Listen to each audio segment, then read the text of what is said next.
So here's, the code, just printing it out here in the book, what it looks like to define a function called getargs. This is the way I like to write my code. Sometimes getargs is going to be very, very short, and sometimes it's going to be very, very long.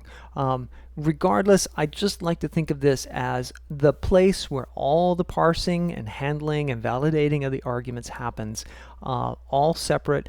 And the thing that comes back out of this is all the arguments after they've been validated. And so usually in my code, in the main part of my body of the program, I would not handle the validation anymore. I would just assume at that point I've got good data. I'm showing all the different kinds of, just not all the different kinds that you can create, arguments that you can create with argparse, just the common ones that I usually use and that are generated by NuPy. Again, if you find yourself needing to modify the program consistently, maybe modifying the programs that are generated, and you want there to always be some other sort of flag or some other piece of documentation there, then just modify NuPy to make it however you want to use it. Again, so I like to define this getargs. It defines a parser. This is the class that I was talking about a little bit earlier, using the arguments defaults help formatter. That will show the defaults for the arguments in the help that is generated. I think that's really, really quite useful for the user. Talking here about creating a positional parameter, it's the lack of leading dashes that makes it a positional parameter. I really have to stress that for beginners. The metavar can be whatever you want. It could be item, it could be file, it could be food, just something to indicate to the user what they're supposed to be providing there.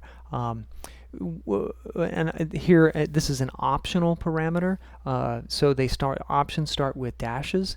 It's very common to have both a short name and a long name. So the short name is going to be a single dash and then a single character, and then the long name by convention is going to be 2 dashes and then some word. Usually the long names are more descriptive and probably easier to remember, but we provide the short flags too, because if you're using a program quite a bit, you don't want to keep typing those long names. You'd like an abbreviation for them. So it's pretty common to be able to give both long and short names. Also, another advantage to short names is that they can be combined. I showed that with how to run the PyTest program, that there's a -x flag and a -v flag that I use all the time. So I just combine them into -xv. So that's the difference between a long name and a short name. So -xv, you might think, oh, is that a long name that's called xv? No, it's 2 short flags because it's preceded by a single dash.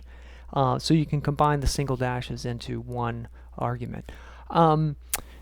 Here, I'm providing a default value to show that it doesn't have to be present, and so if it's not, the default value will be none. Here I want the default value to be an empty string.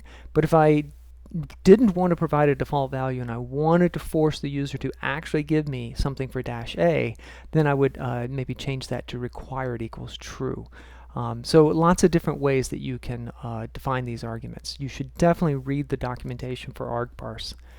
Here is how to create an optional numeric parameter. So I'm defining it here as an int, but if you wanted, you could change the data type to float. And so what's going to happen is that everything coming in from the command line is a string, just the way the command line works. And so Python, or whatever programming language you're working with, has to take that text value and try to convert it to the type that you're talking about. So that's what argparse is going to do for you. If you say this thing is a type int, it's going to take that text value from the user and try to convert it. And if it's not able to do that, it's going to automatically generate an error message for the user. And that's really going to save you a tremendous amount of time and effort. So just define the type as int or float, and then the value that you get back from argparse will already have been converted to that type. And if there's a problem converting it, you never even get past this getargs function. The program stops, the user gets a message, and they have to fix it before the program can go on. So that's really, really a good thing. Similarly, with creating a file option parameter, if you are writing a program that needs some sort of a file, you should use the type equal argparse file type. Now the R here says that the file must be readable. If it must be a readable text file, you would change that to RT. One of my favorite things to do is to define maybe an output file, and I'll put that the type is a file type with -w. The type of the string WT for a writable text file. And what's going to happen is, just as argparse will take, if you define it as an integer, we'll take that string and try to convert it to an int for you. If you say that this argument needs to be of a file type, what you're going to get back is an open file handle with the mode that you've indicated here: readable, writable, text, binary, append. All of those things that we talk about in, I think it's in the Howler chapter. You describe to argparse the type of file that you want, and if it's able to open that file, like if the file exists and you have permissions and everything, what you're going to get back is a file handle that you can read or write to.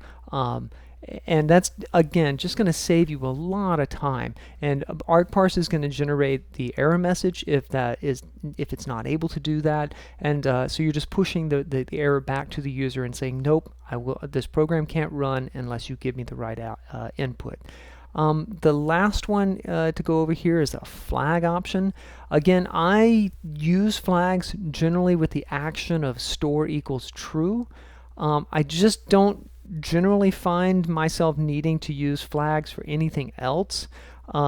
It's just it just indicates like an on, off, or true, false kind of a behavior from the user. Like you do want logging to some file, and you say -l or --log or something like that.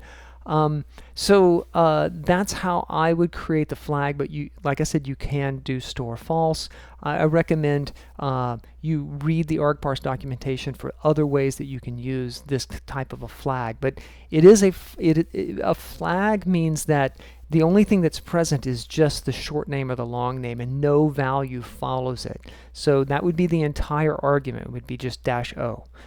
Nothing to return, nothing to follow that. As in the named options, like if you have --name, then universe needs to follow --name, because that's the value for the name that we're going to say hello universe.